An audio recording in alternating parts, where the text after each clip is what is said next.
Bonjour et bienvenue dans un nouvel épisode de India and Global Left. Si vous découvrez l'émission, n'oubliez pas de cliquer sur le bouton d'abonnement. Pensez également à devenir membre YouTube, à nous soutenir sur Patreon ou à faire un petit don en utilisant le lien dans la description. Sans plus attendre, permettez-moi d'accueillir notre invité de ce soir, Larry Johnson. Larry est un ancien analyste de la CIA et un commentateur prolifique en géopolitique. Larry, bienvenue à nouveau dans India and Global Left. Larry, welcome back to India and Global Left. Oh, merci pour l'invitation. J'apprécie toujours d'être ici avec vous. Je voulais commencer par vous demander ce que vous pensez de l'échec des pourparlers de cessez-le-feu à Islamabad.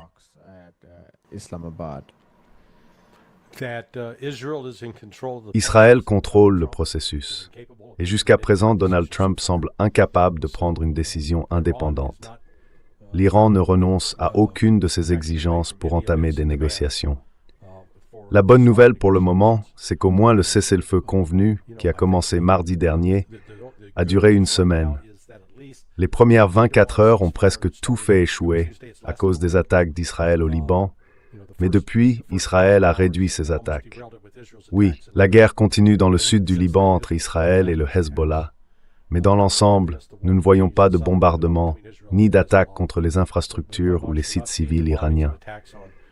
De même, l'Iran a reculé et n'attaque pas les sites américains.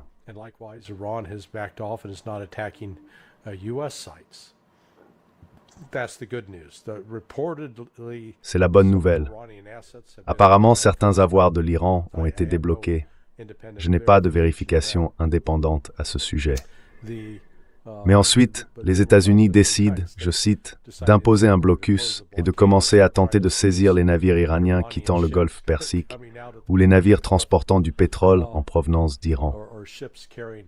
Maintenant, la folie de tout cela, c'est qu'il y a 4 semaines, Scott Bessent et Donald Trump, Bessent étant le secrétaire au Trésor, ont levé toutes les sanctions pétrolières contre l'Iran, car ils avaient reconnu que la perturbation de l'approvisionnement en pétrole provenant des pays du Golfe Persique était si importante qu'il fallait s'assurer qu'il y ait suffisamment d'offres sur le marché international.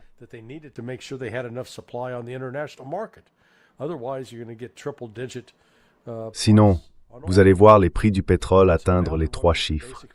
Et maintenant, ils veulent essentiellement réduire la production et diminuer l'offre de pétrole au moment même où le Brent et le West Texas Intermediate repassent au-dessus des 3 chiffres. La politique de l'administration Trump n'a ni rime ni raison. C'est comme regarder une roue tourner, et là où elle s'arrête, c'est plutôt comme une roulette. Elle ne sait pas si elle va s'arrêter sur le rouge ou sur le noir. Elle se tourne simplement et s'arrête au hasard.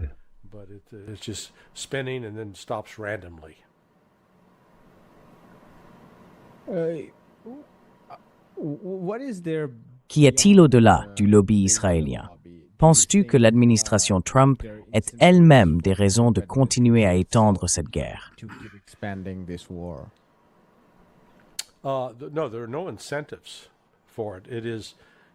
Non, il n'y a aucune incitation à cela. C'est entièrement motivé non seulement par le lobby sioniste, mais par toute la cause sioniste.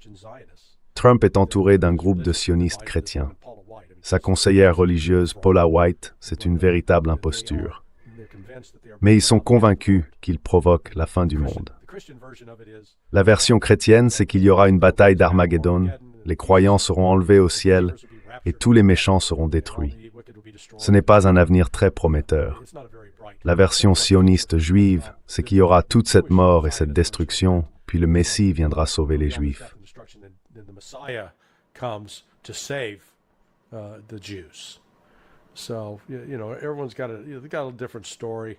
Tu sais, chacun a une histoire différente. Dans une histoire, les chrétiens sont les victimes, dans une autre, ce sont les Juifs, et tu vois, les musulmans sont les victimes dans les deux. C'est juste que, écoute, je ne me moque de la foi religieuse de personne. Je me considère comme chrétien, mais je pense que cette obsession pour ces visions eschatologiques où les gens essayent de prédire et de prétendre que les événements actuels sont ce que les auteurs d'un livre écrit il y a 2000 ans avaient prévu avec une clarté parfaite et que tout devait se dérouler ainsi. Désolé, je n'y crois pas. Pas du tout.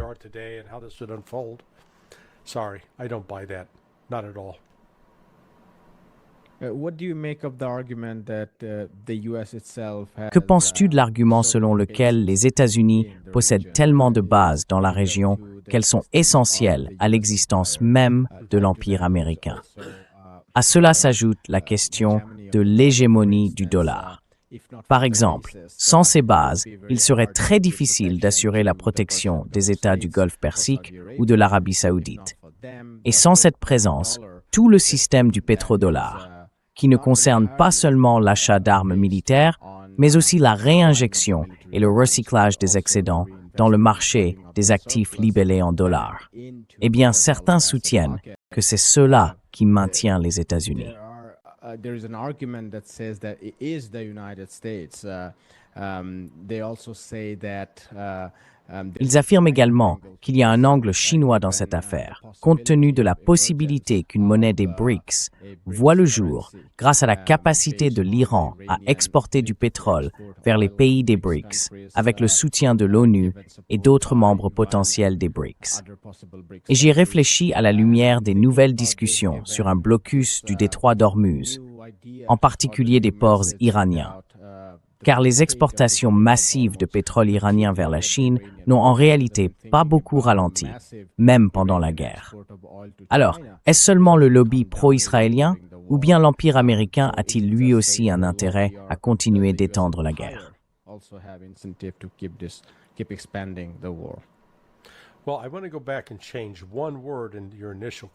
Eh bien, je voudrais revenir en arrière et changer un mot dans votre question initiale.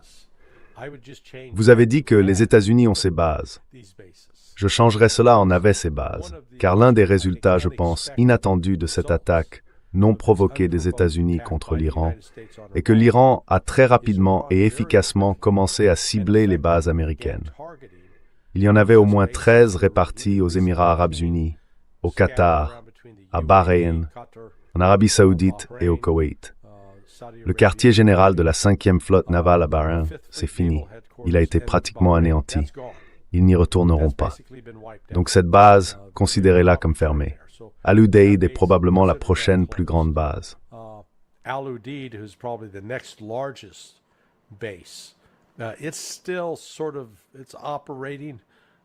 Elle fonctionne encore, mais à un niveau bien plus réduit. L'Iran a été très efficace pour, en somme, forcer les États-Unis à quitter ces bases qui, encore une fois, n'existaient que dans un but précis, servir à lancer des attaques contre l'Iran. D'après les conversations que j'ai eues avec certains membres du personnel militaire américain avant le début de la guerre, vers le 25 février, on s'attendait alors à ce que les États-Unis puissent défendre ces bases grâce à des systèmes de défense aérienne capables de contrer tout ce que l'Iran lancerait. Cela s'est révélé faux. Ils ont désormais compris qu'ils ne peuvent pas y faire face.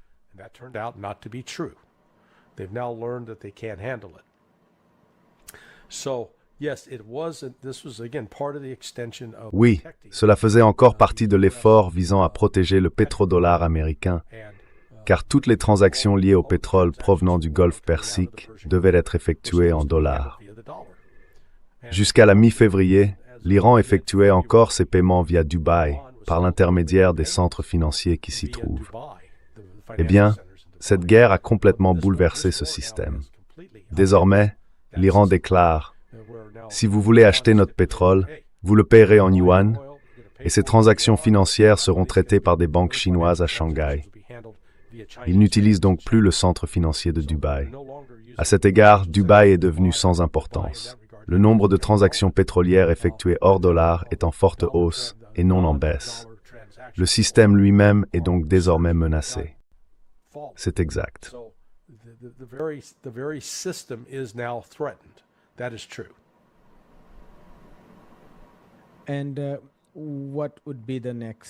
Et quelle serait, selon vous, la prochaine étape, probablement, pour l'administration américaine?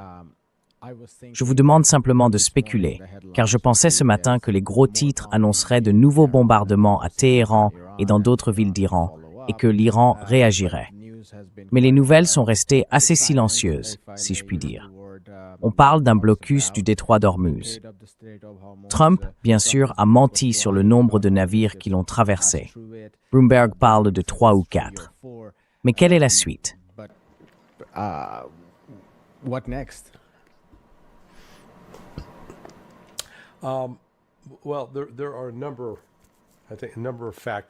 Eh bien, plusieurs facteurs entrent en jeu ici. Donald Trump ne conduit pas ce train ni ne pilote ce navire. C'est une figure du drame, un personnage, mais d'autres forces sont à l'œuvre. Je pense que la principale préoccupation de plus en plus pressante est d'ordre économique, car nous en sommes maintenant au jour, voyons, 13 plus 31, donc 44. Oui, 45 jours de cette guerre, et rien n'indique qu'elle touche à sa fin.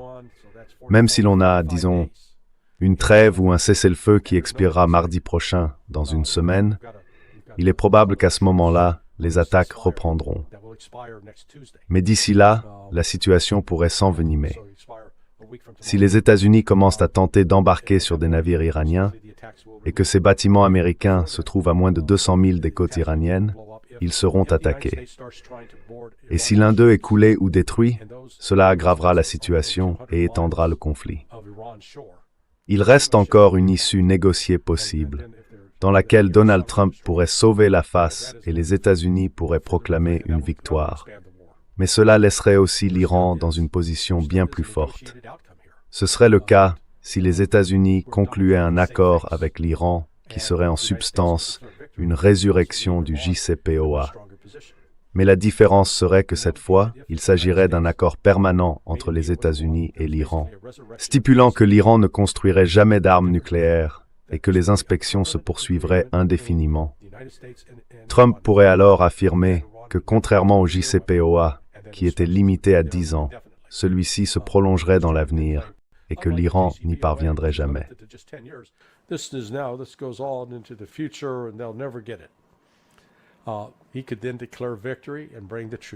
Il pourrait alors déclarer la victoire et ramener les troupes à la maison. Cela ne résoudrait pas ni n'éliminerait le contrôle de l'Iran sur le détroit d'Ormuz, mais cela représenterait une perte considérable de puissance et d'influence des États-Unis dans le Golfe. Et souvenez-vous, tous ces États du Golfe se sont alliés aux États-Unis en partant du principe que « Hey, nous avons signé avec vous, vous nous protégez ».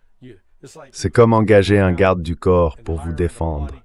Mais ce garde du corps se fait battre par tout le monde qui croise. À ce moment-là, vous allez dire qu'il n'est même pas capable de se protéger lui-même. Comment va-t-il me protéger?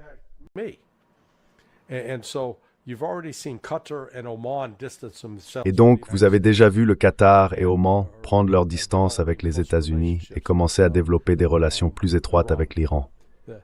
Le pays le plus antagoniste, enfin, appelons-le un pays, c'est en réalité une création artificielle, ce sont les Émirats arabes unis. Ce sont eux les plus virulents et agressifs dans leur opposition à l'Iran. Et vous savez, c'est stupide de leur part. Ils n'ont rien pour s'opposer à l'Iran. L'Iran les démantèlerait, les détruirait. Les Saoudiens, MBS est un personnage insaisissable. Il essaye de jouer sur les deux tableaux, mais je pense qu'il est assez intelligent pour reconnaître que les Iraniens ont plus d'atouts en main que Donald Trump.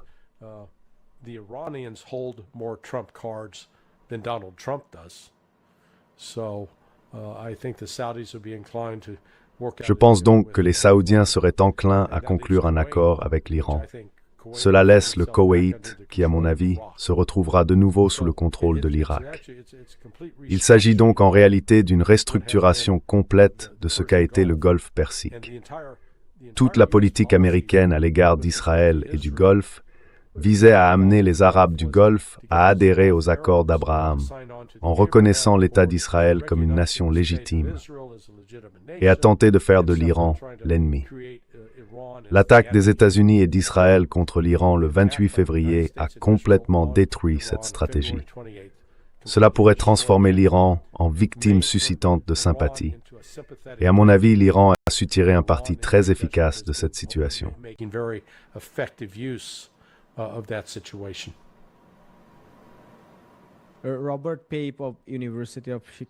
Robert Pape de l'Université de Chicago a soutenu que la guerre a conduit à l'émergence de l'Iran comme l'une des 4 grandes puissances mondiales. Son argument repose principalement sur la géographie, mais aussi sur le fait que l'Iran contrôle désormais 20% des ressources énergétiques, auxquelles s'ajoutent 11% des ressources énergétiques russes, ainsi que les besoins et le potentiel d'achat ou de consommation de la Chine. Il affirme qu'avec un tiers des ressources énergétiques mondiales concentrées en Russie, en Chine et en Iran, cela fait de l'Iran l'une des 4 grandes puissances. J'ai interrogé hier l'ambassadeur Chas Freeman à ce sujet. Il a déclaré qu'il n'irait pas jusqu'à qualifier l'Iran de l'une des 4 grandes puissances, mais qu'il reconnaissait que la position de l'Iran dans la région s'était certainement renforcée. Je me demande quelle est votre réaction à ce type de discussion.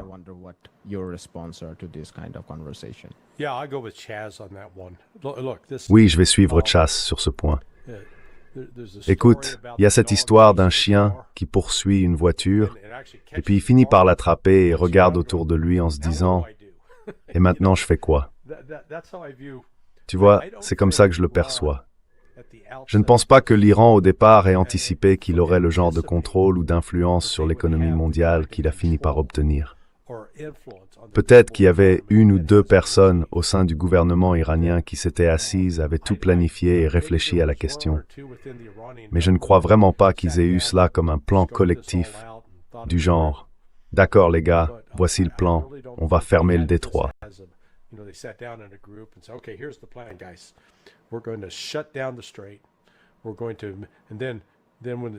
Nous allons et ensuite, quand les États-Unis, nous fermerons tout après avoir été attaqués, puis nous commencerons à détruire toutes ces infrastructures au Qatar, le gaz naturel liquéfié, l'urée, l'hélium, l'acide sulfurique, tout cela en plus du pétrole. Nous allons provoquer un chaos mondial. Je ne pense pas vraiment qu'ils avaient prévu de faire cela, mais c'est ce qui s'est produit. Et à cause de cela, comme si vous gagniez à la loterie, vous êtes peut-être passé du salaire minimum au statut de milliardaire du jour au lendemain, parce que vous avez gagné à la loterie. Eh bien, l'Iran a en quelque sorte gagné, disons, la loterie géopolitique.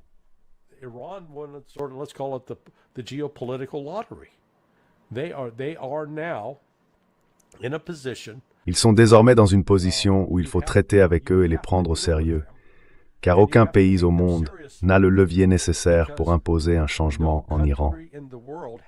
On ne peut pas y parvenir simplement en larguant des bombes depuis les airs. La seule façon d'y parvenir réellement serait d'envahir le pays et d'en prendre le contrôle. Or, c'est un grand pays, et ce dont on parle là serait une opération militaire d'une ampleur que nous n'avons pas vue depuis la Seconde Guerre mondiale. Cela exigerait un effort logistique colossal. C'est pourquoi je dis que c'est impossible. Je veux dire, on peut l'imaginer sur le papier, c'est théoriquement possible, mais en pratique, ce ne l'est pas.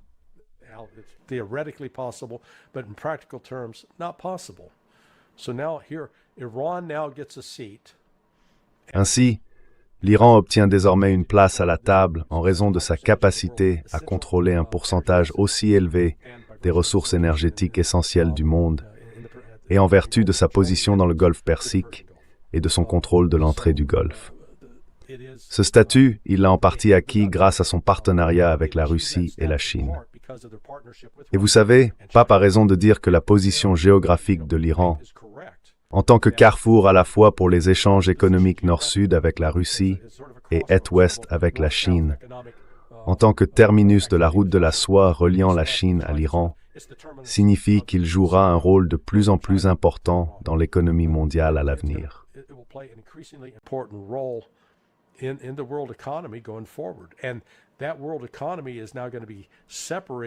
Et cette économie mondiale va désormais être séparée de l'économie du pétrodollar. C'est ce que la guerre en Ukraine et la réaction occidentale visant à punir la Russie, ainsi que les actions occidentales pour isoler et sanctionner la Chine, ont provoqué.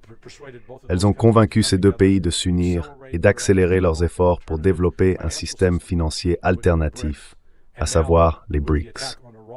Et maintenant, avec l'attaque contre l'Iran, cela renforce encore davantage l'entrée de l'Iran dans le mouvement des BRICS. Ironiquement, les pays des BRICS finiront par contrôler une majorité significative des ressources énergétiques mondiales. Vous avez entendu Donald Trump, il ne cesse de le répéter, dire que les États-Unis possèdent plus de pétrole que la Russie et l'Iran réunis. Non, désolé, ce n'est pas vrai. C'est un mensonge. Les États-Unis produisent un peu plus de barils par mois ou par jour que l'Iran ou la Russie, mais pas davantage au total.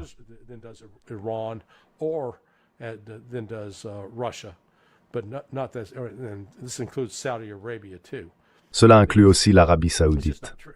Ce n'est tout simplement pas vrai. Donc, vous savez, Trump parie sur de mauvaises informations et cela doit être corrigé. Nous assistons vraiment à l'émergence d'un nouvel ordre mondial et l'Iran va être un acteur très important dans cet ordre. Encore une fois, il y a eu tant d'animosité en Occident dirigée contre l'Iran, les accusant d'être des fanatiques religieux qui se font exploser, tuent n'importe qui et sont intolérants, tout en ignorant le fait que jusqu'à ce jour, l'une des plus grandes communautés juives du Moyen-Orient vit en Iran et y est présente depuis 2500 ans ou plus. Avec tous les changements qui ont eu lieu en Iran au fil des années, c'est quelque chose de remarquable. Donc oui, la propagande occidentale sur l'Iran est difficile à surmonter, mais c'est bien ce à quoi nous assistons en ce moment.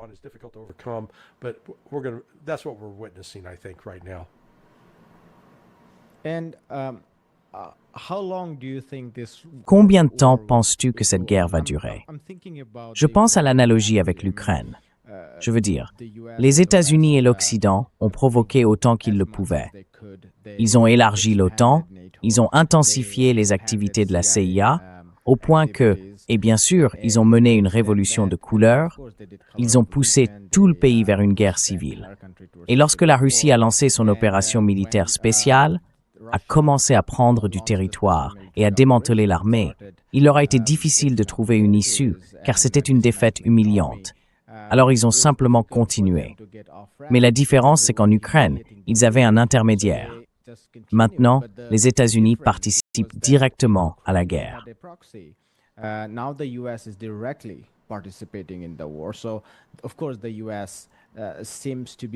Donc, bien sûr, les États-Unis semblent incapables d'accepter la défaite. C'est pourquoi ils ne peuvent pas accepter ce qui semble être la demande maximaliste du côté iranien. Mais maintenant, bien sûr, les Iraniens ne reviendront pas au niveau où ils en étaient à Mascate ou à Genève, avant que les pourparlers de Vienne ne soient programmés. Je parle des négociations avant la guerre, lorsque le ministre omanais des Affaires étrangères, Mohamed Ben al-Boussaïdi, avait déclaré que l'Iran avait fait beaucoup de concessions et qu'ils étaient proches de parvenir à un accord acceptable. Mais il me semble à présent que les États-Unis ne peuvent pas accepter la défaite et qu'ils ne peuvent pas non plus gagner cette guerre. Alors, s'agira-t-il d'une guerre prolongée ou quelle est la voie à suivre?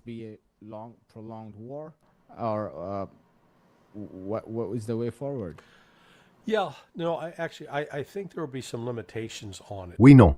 En fait, je pense qu'il y aura certaines limites à cela. Si cela ne tenait qu'à l'Iran, oui, l'Iran pourrait mener ce combat indéfiniment. C'est une situation où ils ne subissent vraiment aucune pression temporelle. La pression temporelle repose sur les États-Unis et Israël. Israël, en raison de sa taille et de son manque de ressources locales, ne peut pas poursuivre cela indéfiniment sans un soutien massif des États-Unis. Et les États-Unis ont des élections prévues en novembre. Les effets économiques de cette guerre commencent à peine à toucher le peuple américain, et cela va s'aggraver. Nous avons déjà observé un revirement spectaculaire des attitudes envers Israël dans le cadre de la relation entre les États-Unis et Israël.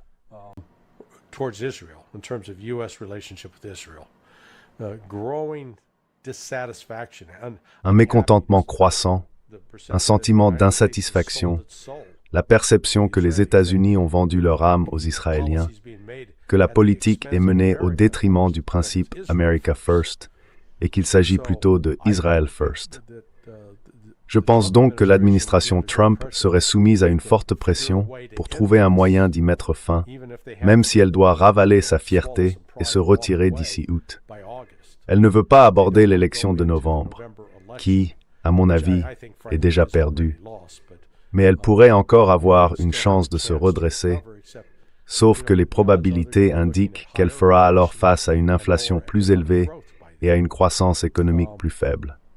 Ce seront les États-Unis qui seront sous pression pour tenter d'y mettre fin d'ici août, avant d'entrer dans l'automne.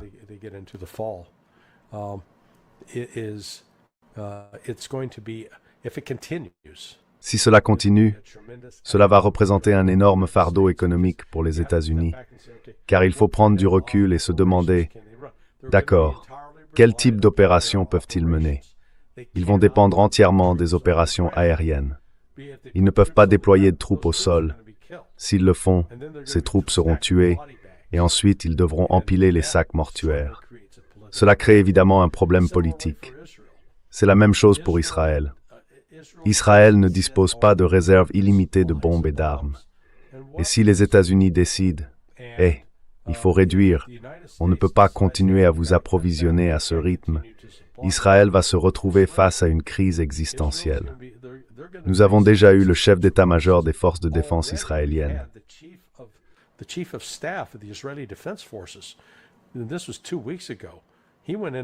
C'était il y a 2 semaines. Il est allé informer le gouvernement et a dit « Les gars, nous avons des voyants rouges qui clignotent partout. Nous allons nous effondrer. Nous ne pouvons pas continuer comme ça. » Il y a donc encore un certain nombre de variables en jeu.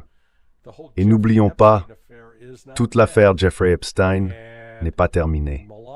Et Melania, qui est sortie l'autre jour en affirmant qu'elle ne connaissait pas Jeffrey Epstein, ni Ghislaine Maxwell. Des mensonges flagrants de sa part.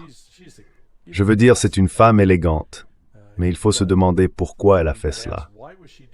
Il semble que ce soit pour essayer de devancer une histoire censée paraître aujourd'hui, racontée par l'une de ses plus vieilles amies, qui va tout révéler sur la relation entre Jeffrey Epstein et les Trump.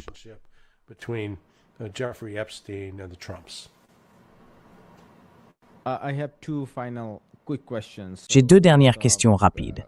D'abord, que pensez-vous de cette histoire entre le pape et Trump qui fait les gros titres? Donald Trump a dit que le pape était faible face à la criminalité et terrible en politique étrangère. Que pensez-vous de ce qui se passe?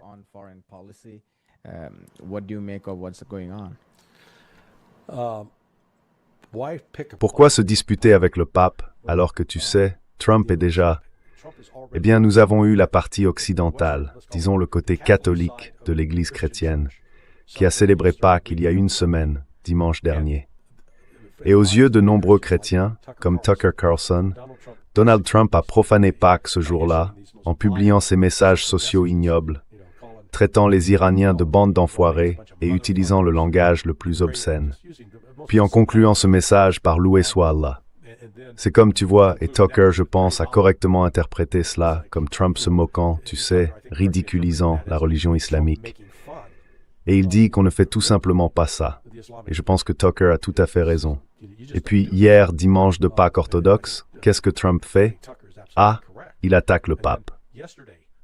B. Rimrita Merimly sur sa page de médias sociaux, un imam lui-même se présentant comme s'il était Jésus.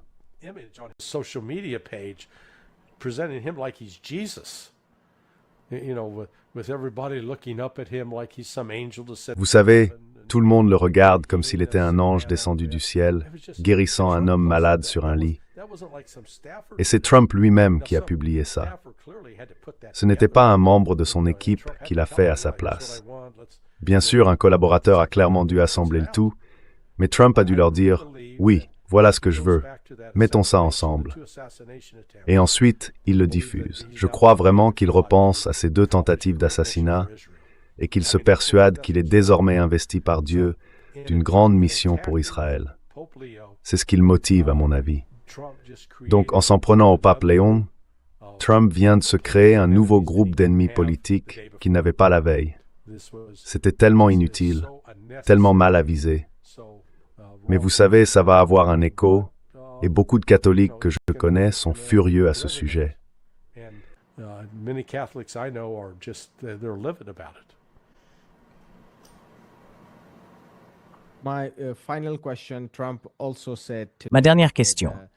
Trump a également déclaré aujourd'hui que les États-Unis pourraient faire un détour par Cuba après avoir réglé la situation avec l'Iran. Bien sûr, j'ai un intérêt particulier pour Cuba, pour des raisons que je ne vais pas détailler ici. Je lis l'histoire cubaine depuis très longtemps, en raison de mon intérêt pour les types de systèmes économiques qui fonctionnent réellement pour l'humanité. Mais étant donné la proximité de Cuba et compte tenu du type d'assaut et du régime de sanctions que les États-Unis maintiennent sur Cuba depuis plus de 50 ou 60 ans, voyez-vous une attaque militaire directe contre Cuba se profiler bientôt? military attack on Cuba coming soon? No. Gotta step back and say, Non. okay, Il faut prendre du recul et se dire, d'accord, imaginons que nous envoyions des forces militaires pour prendre le contrôle de l'île. Nous serions alors confrontés à des attaques de guérilla, car il y aurait des insurgés. Et donc, encore une fois, les États-Unis s'enliseraient en essayant de contrôler le pays. C'est proche de nos côtes, mais cela ne possède pas de ressources naturelles essentielles aux États-Unis. Je veux dire, ils ont d'excellents cigares, un bon rhum de canne à sucre. Mais au-delà de ça, ce ne serait qu'une autre île des Caraïbes qui, avec les bons investissements, pourrait devenir une excellente destination de vacances. Vous savez, historiquement, surtout à partir des années 1920, Cuba a joué un rôle majeur comme lieu d'activité du crime organisé et de transit d'alcool vers les États-Unis pour contourner la prohibition. Into the United States to avoid prohibition.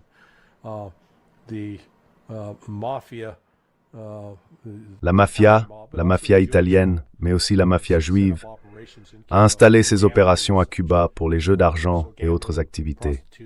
Ainsi, les jeux, la prostitution, le trafic de drogue, Cuba y a joué un rôle important. Lorsque la révolution est arrivée et que la direction, les dictateurs ont été renversés par ce qu'on a appelé un soulèvement communiste, c'était un mouvement populaire, ce n'était pas quelque chose fabriqué par les soviétiques, n'est-ce pas? Les soviétiques l'ont vu et ont dit « Très bien, nous allons le soutenir ». Mais Cuba est devenu ce petit pays défiant qui refusait de se plier aux États-Unis et qui en a payé un prix terrible depuis. Alors encore une fois, j'essaye d'y réfléchir. D'accord, nous le saisissons. Et ensuite, allons-nous commencer à investir l'argent des contribuables américains à Cuba pour améliorer la vie de la population?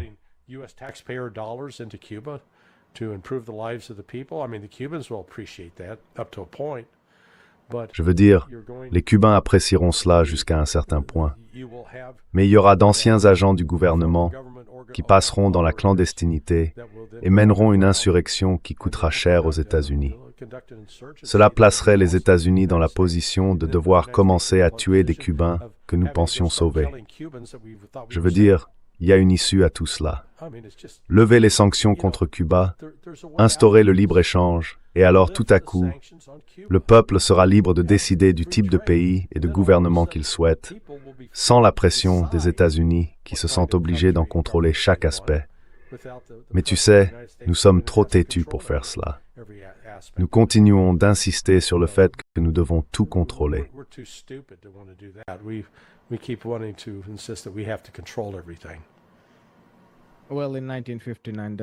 Eh bien, en 1959, le peuple a effectivement décidé du type de système et de pays qu'il voulait pour lui-même. Les États-Unis n'ont pas beaucoup apprécié et nous avons été tout près d'un holocauste nucléaire. Mais Larry, nous allons en rester là. Merci beaucoup pour votre temps. J'apprécie vraiment vos réponses.